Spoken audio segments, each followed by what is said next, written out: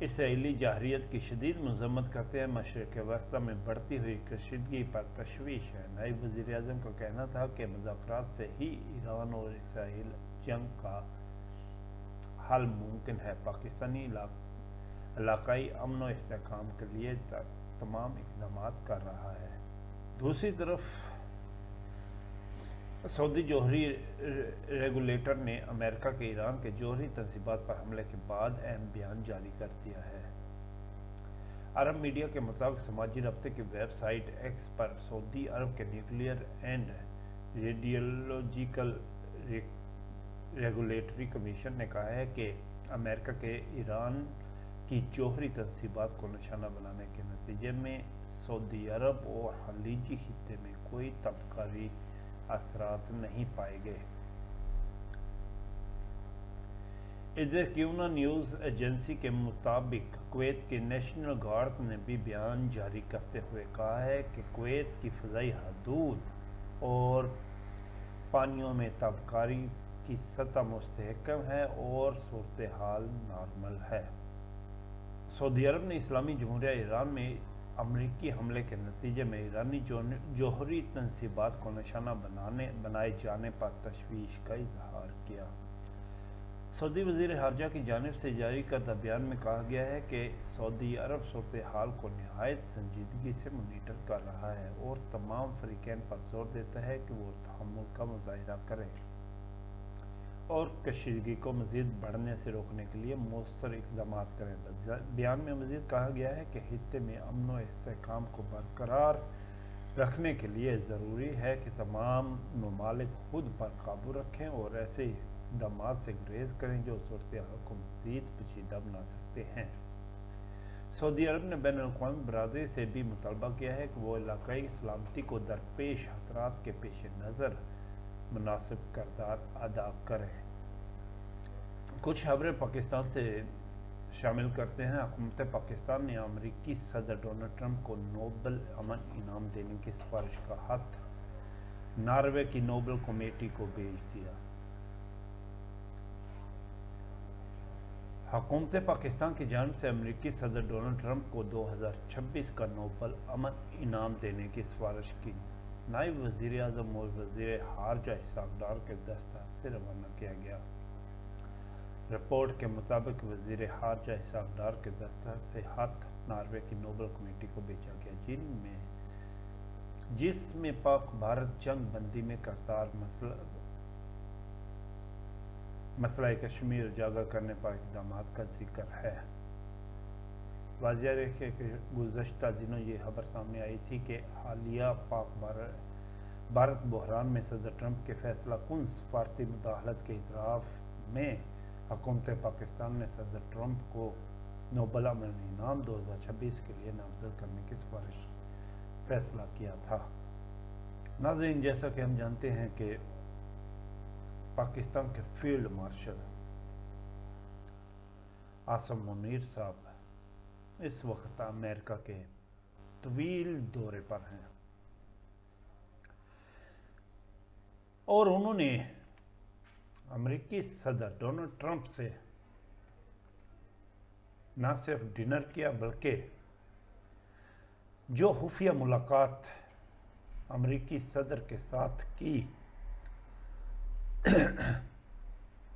اس میں صرف اور صرف پاکستان کی طرف سے فیلڈ مارشل عاصم منیر صاحب شامل ہوئے۔ وہ کیا معاہدہ ہے، اس کے درجات تو آگے آ کر سامنے آئیں گے، لیکن پاکستان میں جنرل عاصم منیر کے پیروکار اس ملاقات کے بعد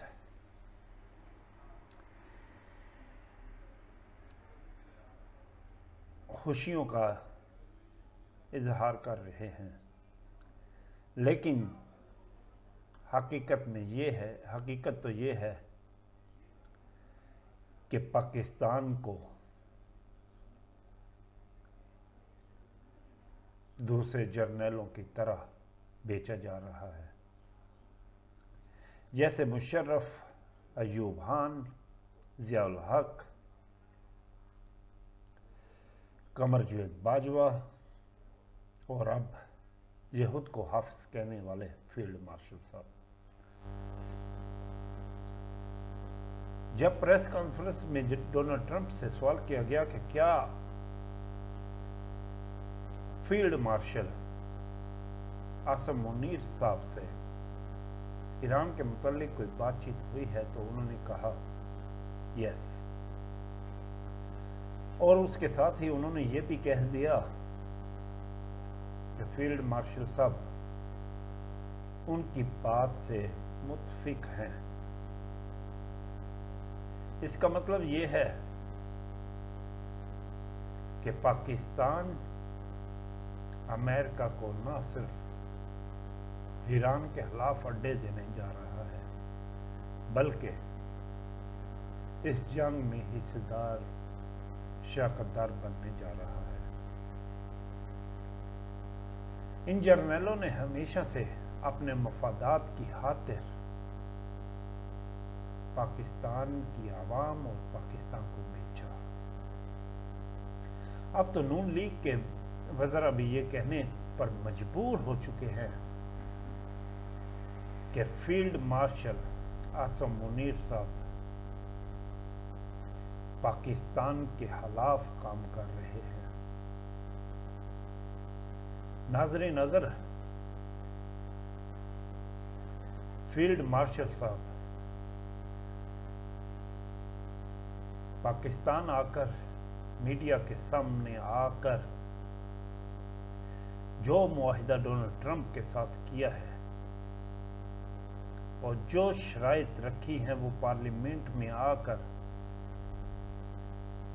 عوام کے سامنے نہیں رکھتے، تو اس کا مطلب سیدھا سا ہے کہ پاکستان کو اسرائیل اور امریکہ کے ہاتھوں بیچ دیا گیا ہے. اور فیلڈ مارشل کے یہ اقدامات پاکستان کو تباہی کے دہانے پر لے جائیں گے. ایک طرف ہمارا ازلی دشمن ہندوستان، دوسری طرف ہمارا ازلی دشمن اسرائیل. اگر ایران کی سلامتی کو کوئی خطرہ درپیش آتا ہے تو یہ آگے جا کر پاکستان کی سلامتی کو خطرہ پیش آئے گا. ناظرین، ہم ہمیشہ سے ان جرنیلوں کے خلاف آواز صرف اور صرف اس لیے اٹھاتے آ رہے ہیں کہ ان جرنیلوں سے پاکستان کی بقا کی جنگ ہے ہماری. ان جرنیلوں نے ہمیشہ سے پاکستان کو بیچا، چاہے وہ افغان جنگ ہو یا چاہے وہ کشمیر کی جنگ، چاہے وہ کارگل کا واقعہ ہو، چاہے وہ یوکرین کی جنگ. ان کو اپنے مفادات ہمیشہ اولیے رہے ہیں. اب بات یہ ہے کہ وہ کیا خفیہ معاہدہ ہے جو general field marshal Asim Munir نے ڈونلڈ ٹرمپ کی میز پر کیا ہے. کیونکہ یہ لوگ اپنے اقتدار کو تول دینے کے لیے ایسے معاہدے کرتے آئے ہیں. یہ پاکستان کی بدقسمتی رہی ہے کہ پاکستان ہمیشہ ایسے غداروں سے گرا رہا ہے. ہم دعا کرتے ہیں کہ پاکستان کی باغدوڑ، پاکستان کی عوام کے مرشد پسندیدہ لیڈر عمران خان کے ہاتھ میں آئے تاکہ پاکستان کو ان بحرانوں سے نکال سکے. خدا حافظ۔